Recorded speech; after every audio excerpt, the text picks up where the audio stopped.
The Tampa Bay Buccaneers aren't the only parties interested in a Deshaun Watson union on the football field. How it happens, what it'll cost, and what that means for other names like free agent to be Chris Godwin. And I tack on two more draft prospects to watch who can land on the Buccaneers 2022 roster in the running back room on this episode of the Locked On Bucs Podcast. You are Locked On Buccaneers, your daily Tampa Bay Buccaneers podcast, part of the Locked On Podcast Network, your team every day.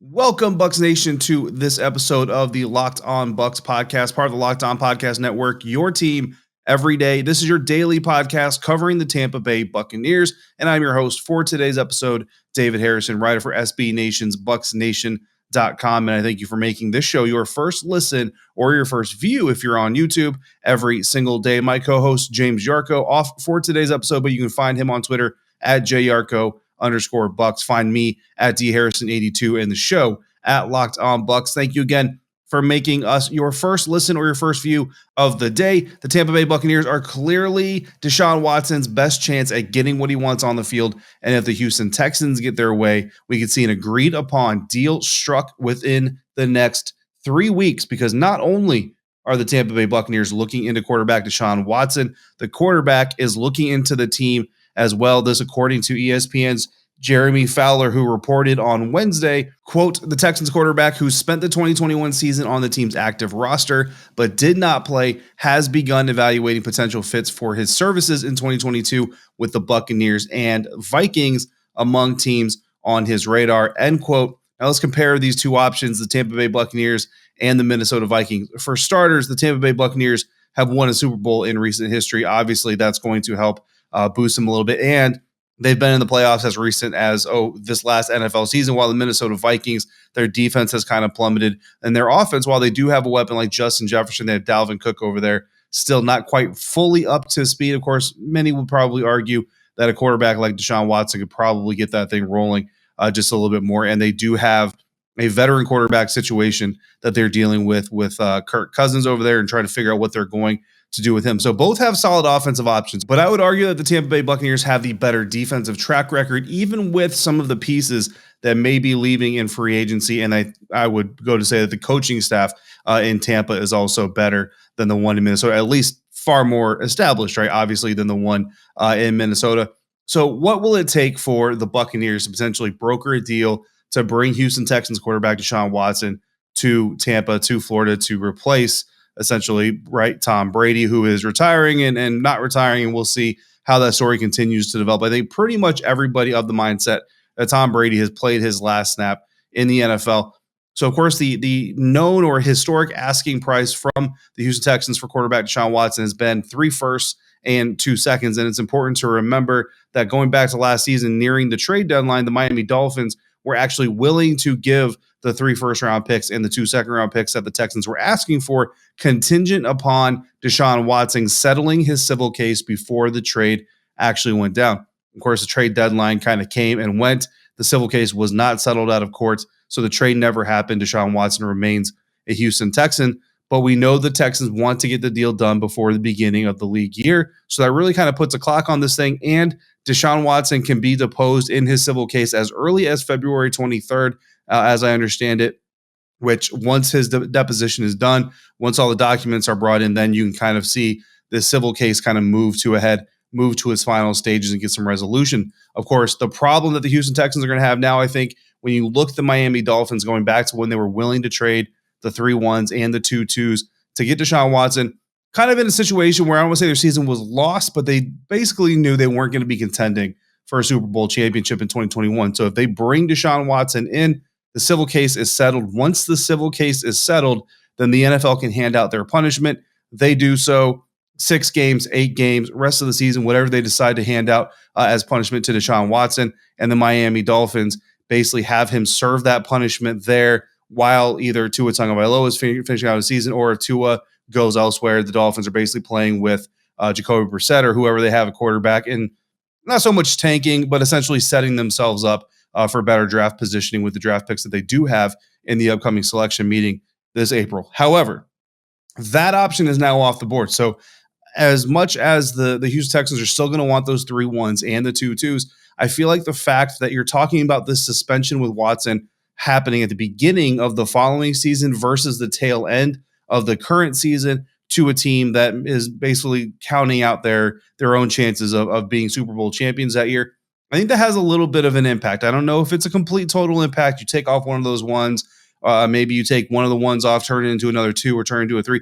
But I think bottom line, as we're sitting here right now talking, I think either way, no matter what the suspension is, no matter what the result is, the team that gets Deshaun Watson is going to have to be without at least their number 1 overall pick and their second overall pick. So their first round pick and their second round pick for that respective team, whether it be the Miami Dolphins, the Tampa Bay Buccaneers, the Minnesota Vikings, or the Carolina Panthers, who don't forget, also made an offer for Deshaun Watson to the Miami Dolphins towards the end of the towards the nearing of the trade deadline in 2021 that quote unquote wasn't up to snuff. And there have been reports that the Panthers now interested or willing at least to discuss Christian McCaffrey being involved in a trade deal. So that's an interesting development to watch as well. So let's say the Buccaneers pull off this trade. It means first and foremost, right up front, the Buccaneers don't pick in the 2022 NFL draft until around the 90s, unless they pull off some other trade to get more picks or to move back up. And then the second thing is the money, right? Deshaun Watson, a $40 million cap hit in 2022. Meanwhile, the Buccaneers also will be paying Tom Brady what we expect to be $8 million, keeping him on the roster until it makes smart money sense to put him on the reserve retired list. So you're basically talking $48 million for your starting quarterback in 2022. Then in 2023, Deshaun Watson's number climbs to $42.5 million, and Tom Brady's projected hit as of right now is $24 million. So you're talking $66.5 million invested in your quarterback. Of course, there are some things that these teams can do for that, and I'm going to give a shout out right now to Nick Korte, Korte. I'm not really sure how to pronounce it, so if I'm mispronouncing it, I apologize. But Nick Korte of overthecap.com listed on Twitter his top 6 NFL teams with the highest simple restructure potential, and the Buccaneers are one of them. We're going to talk about that, how it impacts the quarterback conversation we just had, and wide receiver Chris Godwin. And once we do, you may feel more comfortable at the Buccaneers 2022 outlook, which might inspire some futures bets on division winners, conference representatives in the Super Bowl, maybe even a Super Bowl championship bet this early on your Buccaneers. But if you prefer to stick to in-season sports, basketball is in full steam for both pro and college hoops, and BetOnline.net has the latest odds, totals, player performance props, and where the next fired coach is going to land. BetOnline.net is the number 1 spot for all your sports betting needs. BetOnline remains the best spot for all your sports scores, podcasts, and news this season. And it's not just basketball. BetOnline.net is your source for hockey, boxing, UFC odds, right down to your Olympic coverage and information. So head to the website today, use your mobile device or your computer, learn about the trends and the action with BetOnline, where the game starts.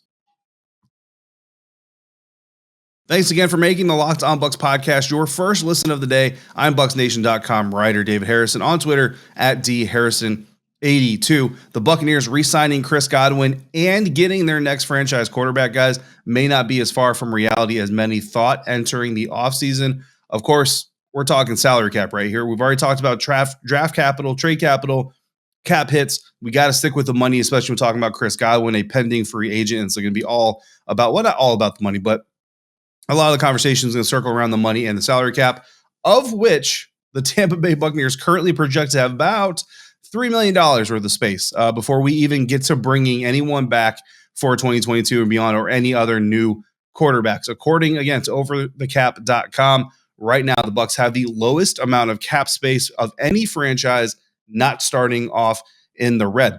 There are 11 NFL teams right now projected to start 2022 in the red, including the New Orleans Saints, who are at $75 million over the 2022 cap, and the Atlanta Falcons, who are currently $6.6 million over the salary cap. That being said, Nick Korte, who we just kind of talked about there at the end of segment 1 of Over the Cap, tweeted on Wednesday his top 6 teams with the highest simple restructure potential, which means basically they have contracts on their team that they can very easily shift the money around, shift how that money gets paid out, how it impacts the salary cap without a whole lot of hassle, hustle, and bustle, brand new deals. those top 6 teams, the Buccaneers are on there, but they're not number one. Number one, the New Orleans Saints with a $101.4 million that Nick projects they can easily restructure and reshuffle to free up for the 2022 season. Coming in second, the Dallas Cowboys at $73.7 million. Then you have the Super Bowl champion Los Angeles Rams at $71.5. At number 4, the Tampa Bay Buccaneers at $67.75 million. That means, again, according to Nick Cortave over the cap, that the Buccaneers have nearly $68 million worth of money that they can free up with what he calls simple restructure plans. For what it's worth, the Tennessee Titans come in 5th with $66.9 million, and the Kansas City Chiefs come in 6th with $58.1 million that they could potentially free up. And again, these are simple restructure moves. So if the Buccaneers were to do these simple restructures that Nick lays out, and we know the team has done it before, Mike Evans is one of the kind of the most popular ones. Ali Marpet did it recently as well. They'd actually have around $70 million in cap space. That's a lot better, right, than $3 million. And remember, that's with what Tom Brady's already factored to cost them in 2022. So that's not even outside of Tom Brady. $70 million, and you're paying what Tom Brady is going to cost you from a salary cap standpoint. So if you take those numbers, you add Deshaun Watson, now you add the $40 million, barring a restructure there as well. Because again, remember, you can restructure, you can re-sign, you can extend, you can do whatever you want. $40 million against the cap. The Bucs would still have around $30 million left to re-sign their own players, sign free agents, and their draft class. Typically, you want to have about $10 million for your draft class. But if you have Deshaun Watson, you don't have a first and you don't have a second round pick.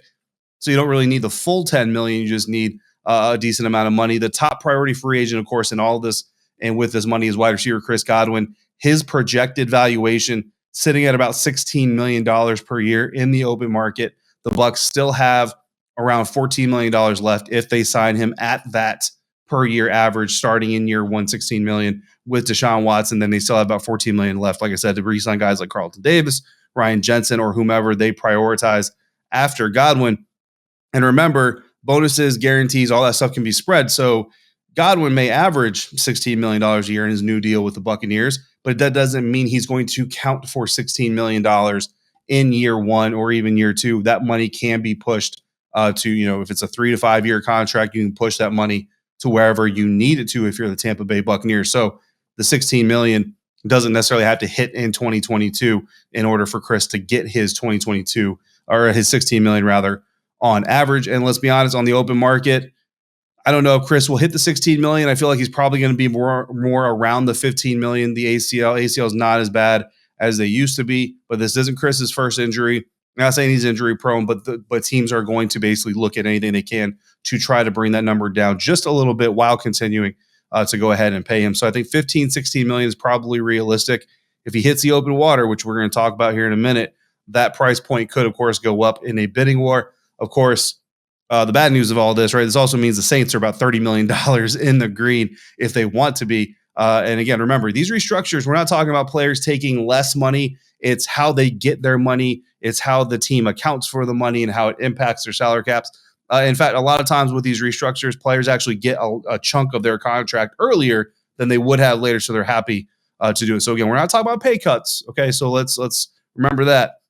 We're talking about simple restructures where the team basically just shuffles how the money gets paid. For example, and again, all of this is according to overthecap.com, guys who are much smarter about the salary cap and contracts than I am. Simple restructures of Shaquille Barrett and Donovan Smith's contracts alone, not paying them less money, not taking any money away from either of those guys, but just changing how the money gets paid out, could net the Tampa Bay Buccaneers an additional $22 million in cap space just with those two players alone. So the point is, guys, if Chris Godwin doesn't get re-signed, even if the Bucs bring in an expensive quarterback on top of what they're already paying for Tom Brady in 2022, it's not going to be because of it's going to be because of want. And to that end, Jeremy Fowler, again, of ESPN, reporting again on Wednesday that he caught up, quote unquote, with Godwin, who told him he's doing well in his ACL recovery, expects to fully recover and play in 2022, which of course is great news, great information for everybody out there.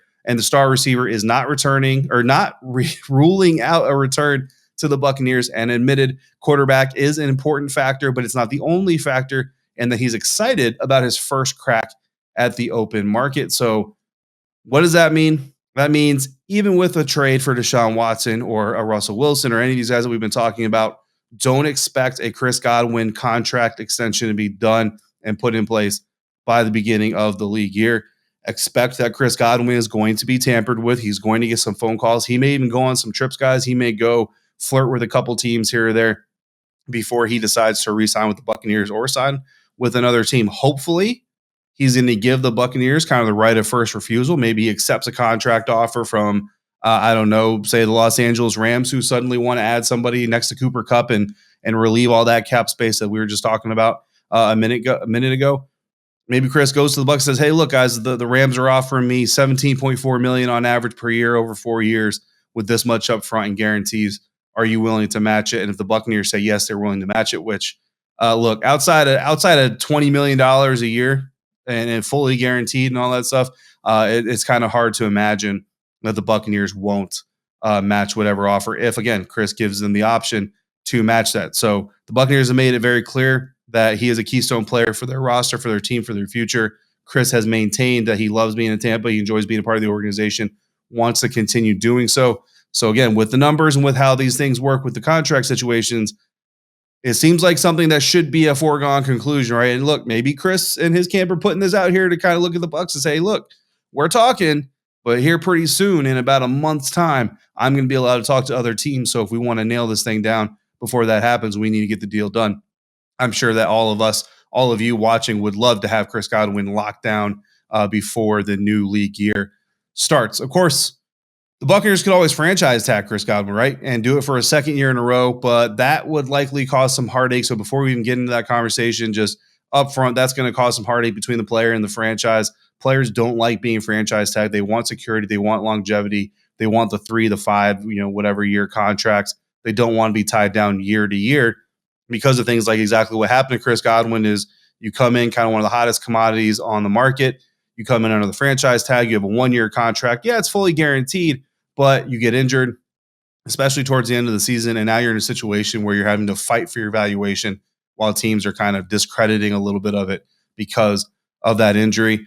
Tampa, if they did decide to franchise tag Godwin for a second year, would pay him nearly $20 million in real money and against the cap. That can't be spread out. It can't be kicked down the road. It can't be void year, whatever. It's about $20 million straight up, all against the cap, all at one time. And you really don't have a chance of moving that number because while the franchise tag does allow you to continue negotiating with that player and potentially signing a contract extension, I kind of find it hard to believe that a guy like Chris Godwin, after being franchise tagged 2 years in a row, is going to then sit at the table and negotiate in good faith with the franchise that did that. Signing an extension after essentially being held hostage from going and hitting the open market doesn't seem like something a lot of players would be interested to do. So I don't see that course of action. But hey, I mean, never say no or never say never, right? Bruce Arians, if he's only got 1 year left of head coaching, not that he doesn't care about Chris Godwin, but kind of, hey, Bucs, you deal with the aftermath of franchise tagging him for a second season while I'm playing golf.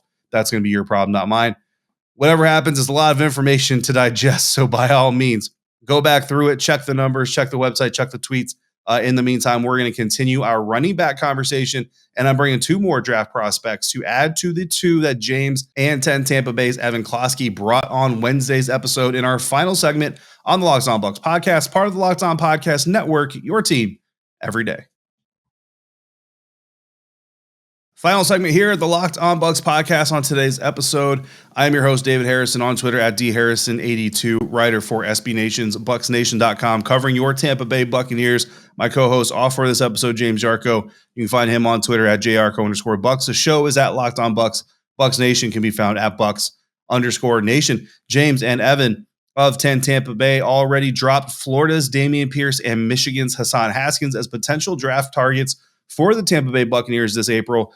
2 good prospects and 2 more that the team should be focusing their efforts on, in my opinion, are Iowa State's Breece Hall and Arizona State Sun Devils running back Rachaad White. Let's start with Breece Hall, 6'1", 215 pounds, led the NCAA in rushing yards in 2020 despite playing 1 fewer game than Alabama's Najee Harris. And he was one of just 2 backs in all of college football, Division I college football, to have more than 20 rushing touchdowns. The other, Najee Harris, who had a pretty good season for the Pittsburgh Steelers They're playing up there with Big Ben in his last season. Look, Hall runs with good vision. He's got burst. He can catch the football. Problem is, he actually may go earlier than the Tampa Bay Buccaneers pick, especially if they don't move up, especially if they pull the trigger on a trade for Deshaun Watson or a trade that gets rid of their first, second round draft picks. He may actually go higher than pick 90 in the 90s and the hundreds. So he's kind of a line stepper, right? That's kind of the way I look at him is he may go just before the Buccaneers' first pick. He may be there right kind of Goldilocks in the perfect spot for the Buccaneers to potentially take him. Of course, with months left, you still got the scouting combine. Everybody's going to evaluate, reevaluate, adjust, readjust, grade, regrade. And, of course, we always have overthinkers. He could rise or fall as well. So he could actually become like an early day 2 pick and never even get close to the Bucs. He could actually slip down and maybe the Buccaneers even could get him in the 4th. I don't see that happening. I think I don't see how he gets out of the 3rd round. But if he's there for the Buccaneers in the 3rd round, it might be their first pick, depending on what happens with Leonard Fournette, depending on what happens with these other guys. We've talked about some of these free agents that we've talked about. Maybe 3rd round is a good place to go. If the Buccaneers do have maybe a veteran, like some of the guys we've been talking about, Marlon Mack or Raheem Mostert or anybody else, maybe they still add to the running back group. They go a little bit later, and that's where my favorite running back in this class, full bias, Arizona State, Sun Devil, Rachaad White, 6 foot, 210 pounds. Bit of an unknown guy, right? No D1 offers coming out of high school. He went to the JUCO route, had a COVID-shortened 2020 season, so a lot kind of going against him, but he ends up with a Senior Bowl invite. Jim Nagy and the staff invite him to the 2022 Reese's Senior Bowl. I was there in Mobile, Alabama. He jumped off the field from the very start of practice all through the week, looked very solid, absolutely balled out at the Senior Bowl, looked decisive, he looked smart, he looked explosive. Basically looked as good as you can get in the passing game, in practices, in the receiving game there. White may still rise just like everybody else, right? Especially after the combine. If he does well at the NFL scouting combine in his interviews, he's definitely going to rise up some boards. But this is a guy that even if he rises, you can still realistically expect him to be there when the Buccaneers pick. If, maybe it's their 3rd round pick, 4th round pick, wherever he ends up going. Beginning of the conversation, or beginning of the season, there were a lot of people who said he might be an undrafted guy, a late round guy. I think now he's probably sitting ballpark end of 4th, early 5th. I think most people would probably say, so he could move up a little bit higher in the 4th, maybe into the back end of the 3rd. But there's a reason also, right, that he's going to be available, and his game is raw. You look at Keyshawn Vaughn, same kind of guy, not carbon copies, but just in status of development, still a raw guy, especially in pass protection. Rachaad has shown that he's a very willing pass protector, but he's going to need some solid coaching in the NFL. He's going to need to kind of up the ante in that, but he's a willing blocker. So that's always a good start. Effort is always the first step. If you have the effort and the want to and all those things, that you can coach it. Wouldn't be surprised to see the Buccaneers take 2 cracks at running back this year either, especially if they don't get one of those veterans. They don't bring back Leonard Fournette. You may see them, kind of depending on how the rest of the free agent class goes, you might see them drop a 3rd and maybe a 5th or a 6th on a running back as well, match them up with Keyshawn Vaughn and perhaps group them with David Johnson. Evan Klosky and I on the same wavelength there with potential former Arizona Cardinals, former Bruce Arians running back David Johnson joining the squad on the 2022 roster. So again, Breece Hall, Rachaad White, 2 more draft prospects to add to the board, along with Dameon Pierce out of Florida. One of my favorite guys, another standout from the Senior Bowl. And then, of course, Michigan's Hassan Haskins, who, as much as it pains me to speak well of a Michigan Wolverine on the show, he is a good prospect. And, of course, if he joins the Buccaneers, we're going to want him to win, just like we want all other Buccaneers to win, just like Michigan Wolverine quarterback Tom Brady. We wanted him to win and lead the team to the Super Bowl. This is going to lead us into our episode tomorrow. James is going to be back. He and I are going to wrap up our positional preview of the Tampa Bay Buccaneers 2022 running back group, and we'll talk about more. We thank you again for making us your first listen of the day. For your second listen, check out the Locked On Bets podcast hosted by your boy Q, with expert analysis and insight into the world of sports betting from Lee Sterling, free and available on all platforms, just like this show, part of the Locked On Podcast Network, your team every day. For James Yarko on Twitter at JYarko_Bucks. I'm David Harrison. You can find me on Twitter at DHarrison82. Find both of us writing for SB Nation's BucsNation.com, and find the show at Locked On Bucs. Until we speak again, if you're out and about, please be safe, be kind to one another, wash your hands, fire the cannons, and thank you for joining me right here at Locked On Bucs.